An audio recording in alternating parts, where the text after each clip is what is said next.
경직된 규제 제도로 인한 문제는 또 있다. 단순히 경제만이 아니라 우리 삶의 개선 속도가 느려진다는 것이다. 좀 최근에 많이 든 생각인데, 와, 세상 정말 편리해졌다라고 하지만 편리함을 누릴 수 있는 사람은 편리하지만 그 편리함에 해당되지 않는 사람은 굉장히 많거든요. 근데 속도라는 개념에서 봤을 때 저희한테는 너무 빠릅니다. 시각장애인이 일상에서 불편함을 호소하는 것 중 가장 큰 건 길 찾아가기였다. 누구나 당연히 이용할 수 있는 도시의 인프라가 일부 사람에게는 누릴 수 없는 차별이 된다면 우리가 사는 사회는 성숙한 사회가 아니다.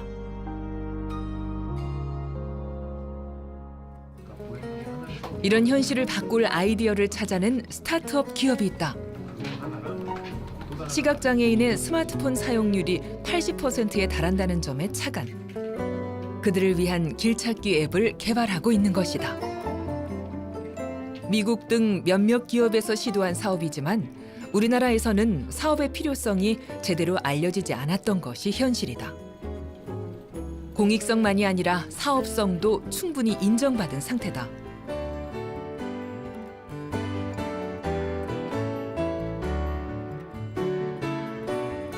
분명 필요로 하는 확실한 고객층이 있었기 때문에 이 대표와 직원들은 사업의 구체화에 매진했다.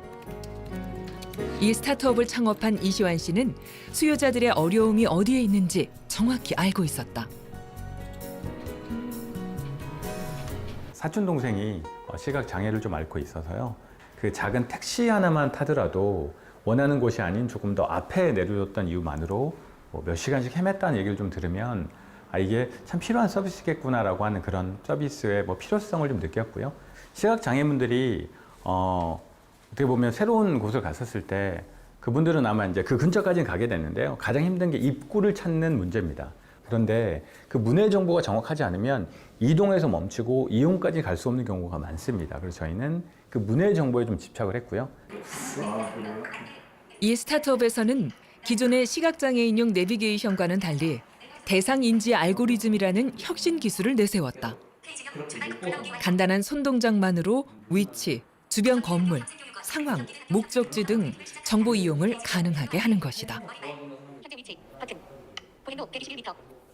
오늘도 이 사업의 첫 고객이자 협업자인 이시환 대표의 사촌 동생 도건 씨가 시연자 역을 맡는다.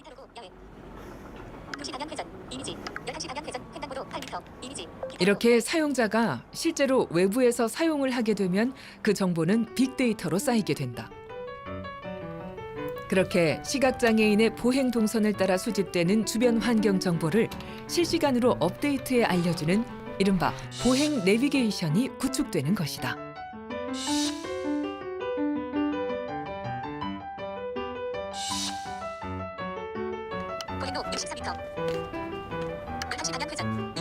하지만 이 혁신적인 사업 앞에 놓인 현실의 장벽은 높았다.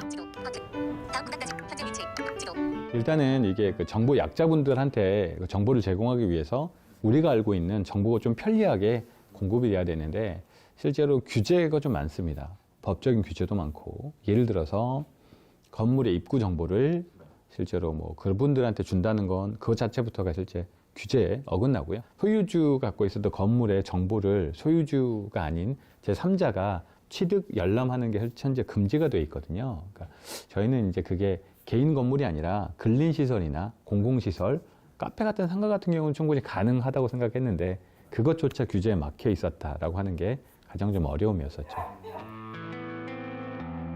현행법상 건물 평면도는 정부나 건물주의 동의 없이 열람이 불가능한 상황이었던 것이다. 세상에 필요한 신기술과 제품이 규제 앞에서 멈춰설 수밖에 없는 현실. 그래서 시작된 제도가 바로 샌드박스다. 신기술과 서비스에 대해 한시적으로 규제를 풀어주어 시장 검증의 기회를 주는 제도. 샌드박스 심의위원회가 열렸다. 어쨌든 저희는 이제 아시겠지만 시각장애인들에 관련된 무장애 도시 라고는 큰 타이틀을 갖고 하고 있고요. 이게 실제 시각장애인들이 아까 얘기하셨던 이동에서 이동거리 서비스를 하기 위해서 가장 핵심이 되는 바로 이 문입니다. 이동과 이동의 중간에 그 건물에 관련된 특히 그 입구에 관련된 정보를 보시면 됩니다. 그래서 지금 저희 현재 규제가 아시는 민간 것처럼 기업이 열람할 수 없는 건물 평면도. 침해 관련된 부분에 관련된 현행법과 공익의 가치 사이에서 샌드박스는 임시 허용이 가져올 결과를 다각도로 예상하고 고민한다. 협약 같은 걸 맺어서 하고 있는 그러나 문제점보다는 가능성에 무게를 두는 것이 샌드박스의 취지. 심의 내용은 치밀하지만 가려는 방향은 다르지 않다. 공공 보호에 노출된 부분에 관련된 정보는 기업들이 수집하는 거에 대해서 문제가 없다고 생각하면 될까요? 그 건물 내부의 정보가 그 노출되는 것만 우려사항일까요?